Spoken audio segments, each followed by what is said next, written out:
그래서 예수를 안 믿는 자에게는 불세례가 여전히 있고 예수님을 믿는 자에게는 불세례를 예수님이 혼자 받았으니까 우리는 불세례가 없고 성령 세례만 임하는 겁니다. 자, 근데 여기서 타작마당을 정케한다라는 게 이게 중요한 것 같습니다. 왜냐하면 타작마당이라는 거는 이 사무엘하 24장, 그러니까 마지막 장을 보면은 이 다윗이 인구조사했을 때 7년 동안 기근이 있을래, 아니면은 석 달 동안 대적들한테 도망 다녀볼래, 아니면 3일 동안 전염병 돌게 할까, 그렇게 하잖아요. 그래서 자기가 7년 동안 기근이 있는 거는 요셉 그 때도 애굽도 막 간당간당했던 막 그때고, 또 3달 동안 또 도망 다니는 건 지금 죽기 직전인데 늙어가지고, 그리고 자기 젊을 달에 엄청나게 도망 다녀봤는데 또 그거는 못하겠고, 그래서 3일 동안 전염병 도는 게 낫겠다 생각해서 이거를 해요. 그래서 이거는 전염병을 하나님이 치는 거니까 하나님께서 혹시라도 치다가 그 자비로우시니까 치다가 덜 치겠지 생각을 해가지고 했는데, 아니나 다를까 이제 장난 아니게 죽죠. 7만 명이 죽어요. 그래서 하나님의 재앙으로서 이스라엘 민족이 죽은 것 중에 단연 최고입니다. 7만 명이 죽으니까 예루살렘까지도 치려고 해요, 천사가. 그래서 이거를 칠 때 하나님의 천사가 하나님의 칼을 들고 치는 거였어요. 그래서 이게 칼이 전염병인데 이걸로 갖다 치는데 천사가 예루살렘을 향해서 치려고 할 때 이제 멈추게 해요. 그래서 그만해라, 이제 족하다. 그래서 그 천사가 멈춰 있었던 곳이 이제 천사에게 이르되 족하다, 이제는 너의 손을 거두라 해서 여호와의 사자가 여부스 사람 아리우나의 타작마당, 오르난의 타작마당이라고도 나옵니다. 여부스 사람 오르난의 타작마당이 멈추고 여기에 멈춰 있는 것이 보호가 돼요. 그래서 왜냐하면 여부스 사람 오르난의 타작마당이 다윗 성과 굉장히 가깝습니다.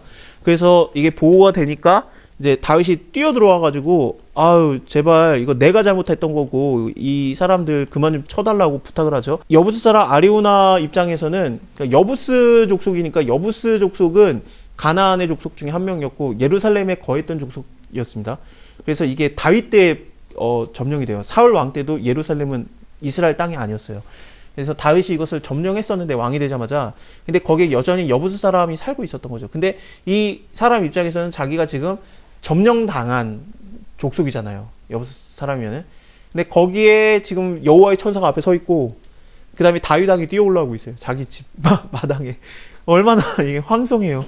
그래서 일단은 막 얼굴을 땅에 대고 절하고 막 그래요. 그래서 일단 그냥 이거 하시라고, 알아서 하시라고, 여기 뭐 소잡고 알아서 이렇게 하나님한테 예배 드리라고 했더니 다윗이 아니다, 내가 사겠다 그러면서 이 소와 멍에를 다 돈 주고 사요. 이거를 은 50세겔로 타작마당과 소를 샀다라고 나오는데, 딴 데서는 600세겔이라고, 금 600세겔이라고 나오는데, 처음에는 요만큼만 샀고 다윗이 그러니까 타작마당이 조그맸던 거예요. 그래서 요만큼 정도만 샀고, 이것도 큰 가격을 주고 샀을 거거든요. 내가 공짜로 받지 않겠다, 내가 하나님한테 제사 드리는 거를 공짜로 내가 할 수 없다, 그러면서 내가 너에게 살이라, 값없이 여호와께 번제를 드리지 아니하리라, 그러면서 꽤나 많은 값을 쳐준 것처럼 은 50세겔이라고 나오는데, 다른 데서는 아예 금 600세겔이라고 나오는 걸 통해서 볼 때 타작마당 포함해서 그 주변을 다윗이 다 산 거예요.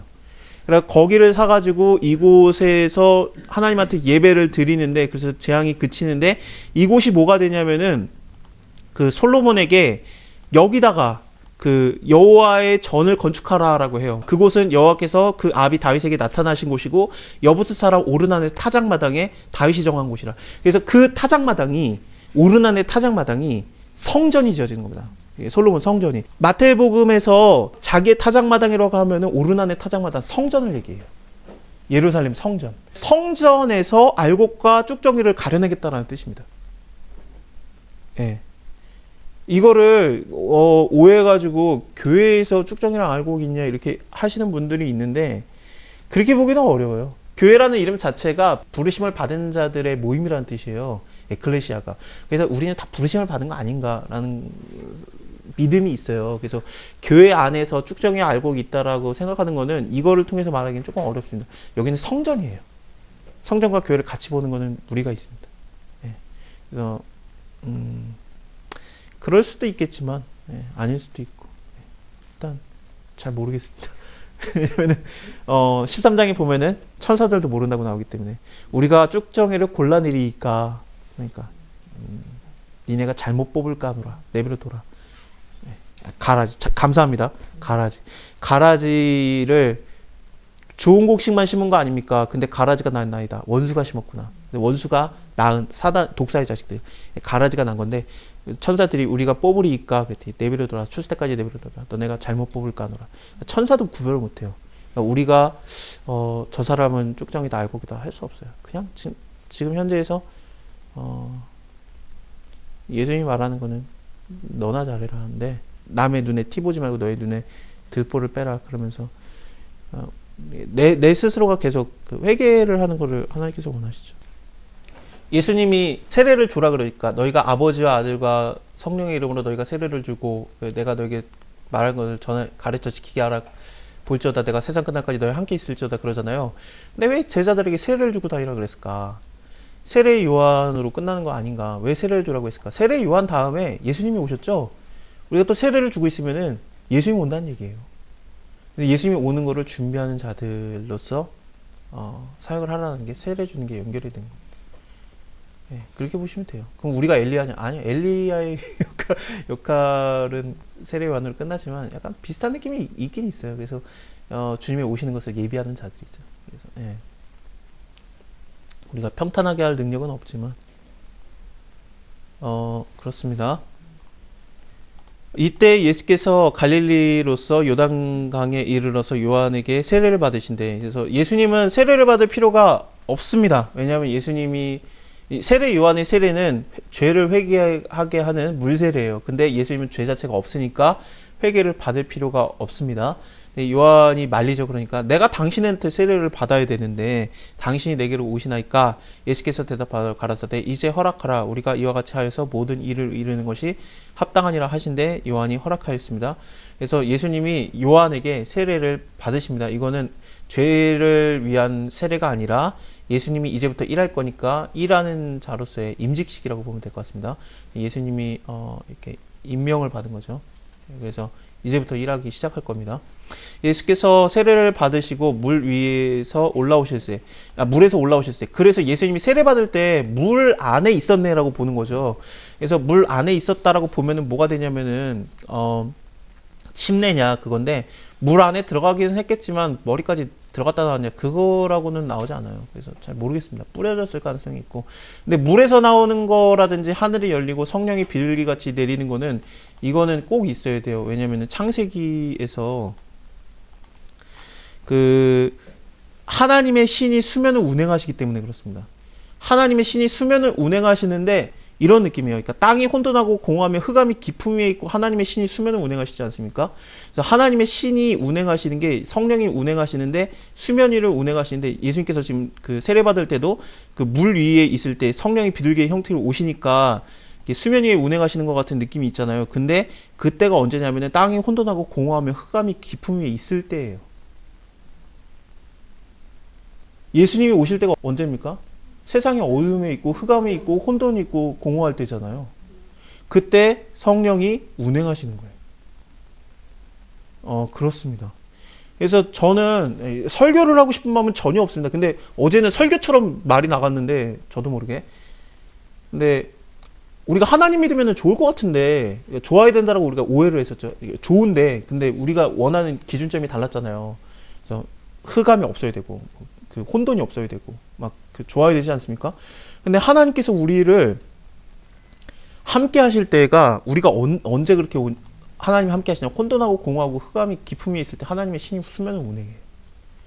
이때가 하나님의 일하시는 시작이에요. 내가 죄인인 걸 고백하고 내가 혼돈되어 있고 내가 어둠 속에 있는 걸 깨닫고 고백할 때 하나님의 신이 운행하시고 그 다음에 거기서 빛이 있으라가 되는 거예요. 그래서 빛이라는 거는 하나님 예수 그리스도의 얼굴에 있는 하나님의 영광을 아는 그 빛을 너희에게 주사라고 돼 있잖아요. 빛이 있으라 말씀하신 그가 예수 그리스도의 얼굴에 있는 하나님의 영광을 아는 그 빛을 너희에게 주사라는 걸 통해서 볼 때 예수 그리스도의 얼굴에 있는 그 빛, 하나님의 영광을 아는 빛이 우리에게 빛이 있으라 하시면서 임한 거예요. 예수님을 아는 게 빛이 있으라예요. 그 다음에 빛이 있은 다음에 빛이 있으라 하시는 빛과 어둠이 나눠지고 그 낮과 밤이라 칭하고 그 다음에 물과 물이 나눠지고 그 다음에 천하의 물이 한 곳으로 모이고 묻이 드러나고 이것을 보시기 좋았다 하면서 예, 묻이 드러나는 게 나오는데 흑암 그다음에 빛이 있으라 그가 빛과 어둠이 나눠지고 묻이 드러나라 물이 나눠지고 묻이 드러나는 거 그게 수면에 운행하시는 하나님의 신 이건데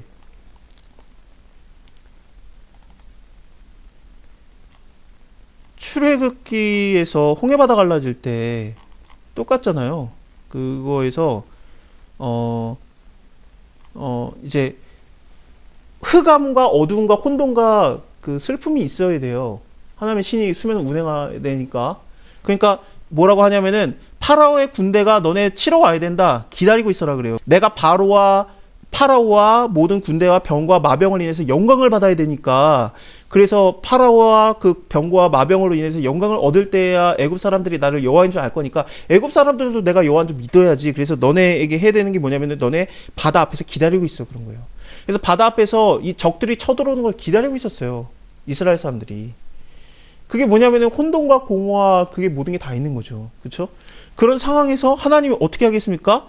그러니까 그 흑암이 있으니까 하나님께서 빛이 있으라가 나와야 되지 않겠습니까? 그래서 빛이 있는 거예요. 광명함으로. 밤새도록 이 편에서 저편으로 오지 못하니라. 그럼 뭡니까? 빛이 있으라 하시면은 하나님의 신이 수면을 운행해야 되겠죠. 여호와께서 큰 동풍으로 동풍, 바람이라는 거는 성령이라는 단어와 똑같습니다. 루아흐라는 단어 똑같이 써요. 그래서 물 위 수면을 운행하시는 거예요. 그렇게 되면 어떻게 됩니까? 물과 물이 나눠지고 묻이 드러나는 거예요. 그래서 이 순서대로 된 거예요. 그래서 이걸 지나간 겁니다. 그래서 하나님이 창세기에 나오는 그 방법으로 홍해바다 지나가게 한 거예요. 우리도 똑같은 거예요. 그래서 내가 하나님 믿으면 좋은 일이 생길 줄 알았는데 하나님 믿으면 제일 먼저 일어나는 게 혼돈과 흑암과 어둠이 와요. 그 다음에 하나님의 신이 그거를 운행해요. 그 다음에 하나님 나 여기서 어떻게 합니까? 내가 하나님 믿었더니 내가 어둠 속에 있는 걸 다 발견합니다. 빛이 있으라 나가 되는 거죠. 내가 여호와인 줄 너희가 알리라. 그래서 묻이 드러나는 거예요. 그래서 물과 물 사이에서 하나님이 그래서 몰아 넣어요. 하나님께서 이제 예수님을 세례 받게 한 다음에 제일 먼저 하는 게 뭡니까? 몰아 넣어야 되겠죠. 그러니까 성령에게 이끌려서 성령에 이끌려서 광야로 가는 거예요. 시험 받으러. 이상한 게 아닙니다. 당연히 이래야 돼요. 근데 예수님이 뭐냐? 내 소리가 있어서 말씀하여 가라사대 이는 내 사랑하는 아들이요 내 기뻐하는 자인데 내가 내 사랑하는 아들이다 내가 기뻐한다 그런 다음에 성령에게 이끌려서 예수님이 마귀에게 시험 받으러 광야로 들어가시는 겁니다. 자, 오해하면 안 되는 게 여기서 중요한 게 있습니다. 오해를 하면은 절대 안 되는 게 있는데 40일 금식 기도 하려고 광야로 가신 게 아닙니다. 40일 금식 기도 하려고 기도원에 들어가신 게 아니에요. 예수님이 광야로 들어가셨는데 40일 금식을 하신 거예요. 이 차이는 아주 큽니다. 예? 그쵸? 뭐가 달라? 뽕이나 똑같네. 자, 40일 금식 기도하러 들어가신 게 아니라 광야로 하나님의 사역을 맡아서 하나님께서 광야로 이끌어 가신 다음에 거기서 40일 금식 기도를 하시는 거는 뭐가 생각이 나야 되냐면은 광야로 들어간 이스라엘 사람들과 모세가 광야로 이미 들어갔는데 근데 그 상황에서 모세가 40일 동안 금식한 상황을 봐야 돼요. 모세가 광야로 금식 기도하러 들어간 게 아니라 들어갔는데 그 안에서 금식한 이유가 뭐냐면은 이스라엘 사람들의 죄를 인해서 내가 떡과 물을 마시지 않고 기도하겠다 그래요. 죄 때문에. 그래서 여기 신명기 9장 18절 제가 옆에 적어놨는데 내가 전과 같이 40주야를 여호와 앞에서 엎드려서 떡도 먹지 아니하고 물도 마시지 아니하였으니 이는 너희가 여호와의 목전에 악을 행하여 그를 경록케 하여 크게 죄를 얻었습니다. 그래서 이스라엘의 죄 때문에 모세가 대표로 40일 금식을 광야에서 했습니다. 예수님이 왜 광야에 들어간 다음에 그 다음에 금식 기도가 40일이 들어가냐면은 이스라엘 사람들의 죄 때문에 우리의 죄 때문에 40일 금식 기도가 들어가는 거예요. 그러고 나서 모세가 받은 게 뭡니까? 십계명이에요. 그 다음에 십계명 받은 다음에 뭐 하냐면 십계명을 가르쳐요. 그게 5장이에요. 복 있는 사람은 하면서 나온 거예요. 네. 뭐, 마음이 가난한 자는 복이 있나니 천국은 저희 것이요. 이게 왜 나오냐면은 예수님이 40일 금식 기도 한 다음에 이스라엘 사람들, 그러니까 믿는 자들의 죄를 위해서 40일 금식도 하신 다음에 하나님의 말씀을 받았으니까 말씀을 가리키는 게 5장입니다. 그래서 산상순이 다음 장에 나오는 거예요. 그 비둘기 같이 임하는 거는 여러 번 제가 말씀드린 것처럼 노아의 방주 때가 되겠죠. 그것도 수면에 있을 때죠. 수면에 있을 때 비둘기를 보내가지고 그렇습니다. 어린 감람나귀 잎사귀를 물어오니까 새로운 세상이 열렸다는 것을 상징하지 않습니까? 그래서 예수님을 통해서 지금 새로운 세상이 열리고 있다는 것을 보여주려고 비둘기의 형체로 성령이 임한 겁니다. 성령이 비둘기가 아니고 비둘기 형체로 비둘기같이 임하신 겁니다. 성령 받으라 그럴 때 이게 비둘기 받아라 그런 말 안 하죠. 이때 예수님 때만 이렇게 비둘기 같은 형체로서 임하신 거고 새로운 세대가 예수님을 통해서 열리니까 그래서 여기서 하늘이 열렸다라는 표현이 나와요. 하늘이 열리고 딴 데서는 하늘이 뭐 찢어졌다라는 마가복음은 하늘이 찢어졌다라고 나오는데 근데 이 시각이 다른 거예요. 여기서는 예수님을 통해서 지금 새로운 시대가 열렸구나.